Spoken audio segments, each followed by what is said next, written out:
SHOT Show 2024, we're here at the Shadow Systems booth. I have Trevor and Ben with me here. We're going to go over the technical aspects that I know a lot of folks have been asking about in regards to the Suppressor, the XR920P, and the MR920P.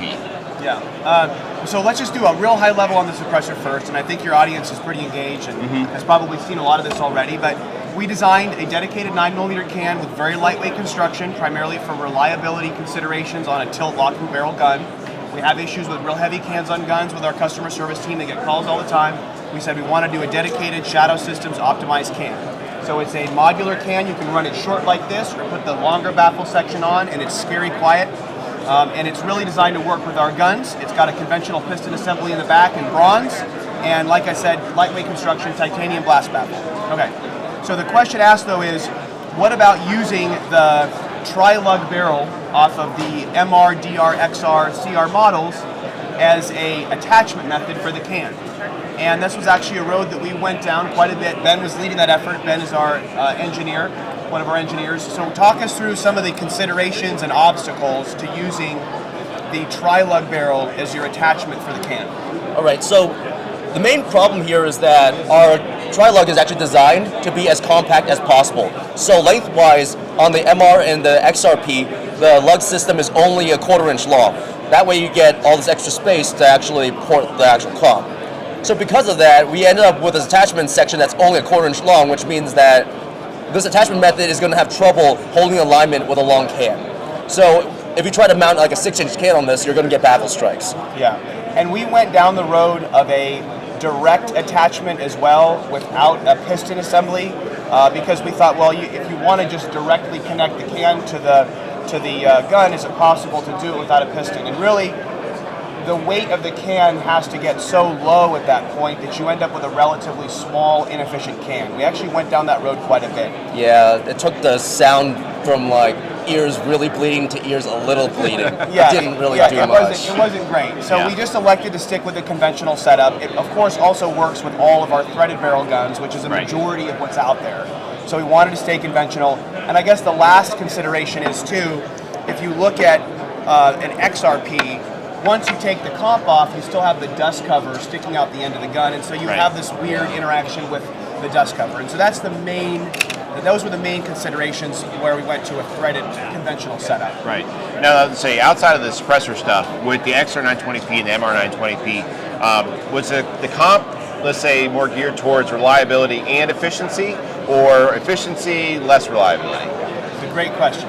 Why don't you take that? Well, I'd say it was actually geared more so for the holster footprint. Okay, good. So that was the first consideration. Absolutely. So, I mean, if we wanted to increase the port size, we could. However, it would become too large to fit commonly available holsters, which is one of the main design requirements here. So, but as we were saying earlier in our own videos, is that this is a very reliable setup because it's a smaller footprint. As with comps, usually if you go with a lot of porting, it gets more and more finicky. But due to the footprint of this thing and even the most effective comp port that we were able to put on it, it's still incredibly reliable. Yeah. So I think to summarize that another way, because it's so small, it is very reliable. Right. And one of the things that's a reality of the DRP, as an example, is it's a little more ammo finicky because it's got a very large port. For sure. It's more focused on the compensation effect.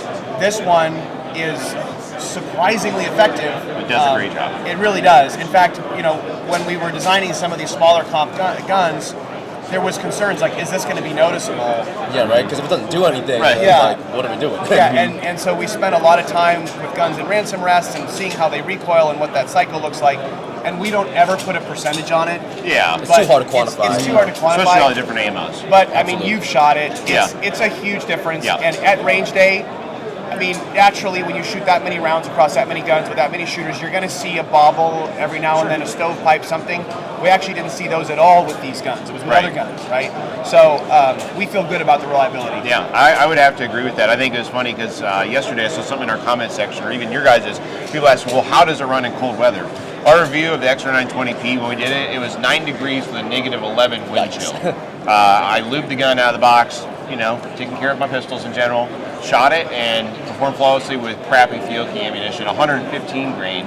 And in addition to that, shooting the 147 grain Ranger plus P law enforcement ammo out of it, function even better. Yeah. I mean, we're talking like the ejection pattern was almost twice that of what Yeah. the standard 115 was. In addition to that, the comp seemed even more effective. Yeah, So- that's good to hear. Obviously, comps benefit from higher pressure Right. and more port pressure. More gas in More general. gas For sure. in general. I mean, usually you would say, and correct me if I'm wrong, Ben, but you would say like a really spicy 115 or a 124 is going to have more gas and make a comp more efficient.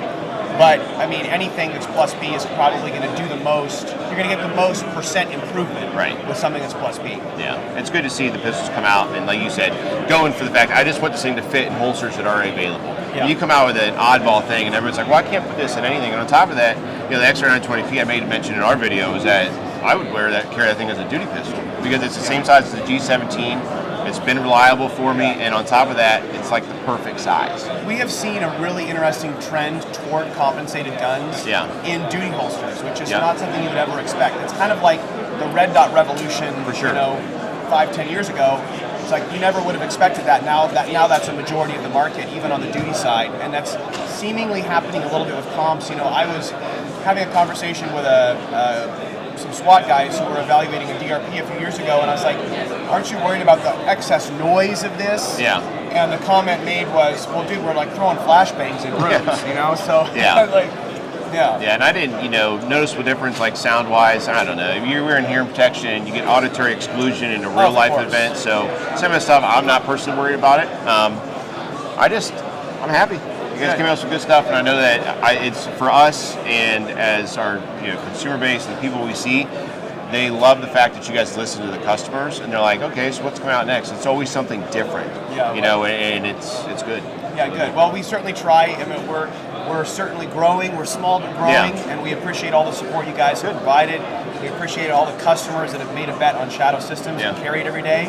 And that's who we're here for, is for the customers.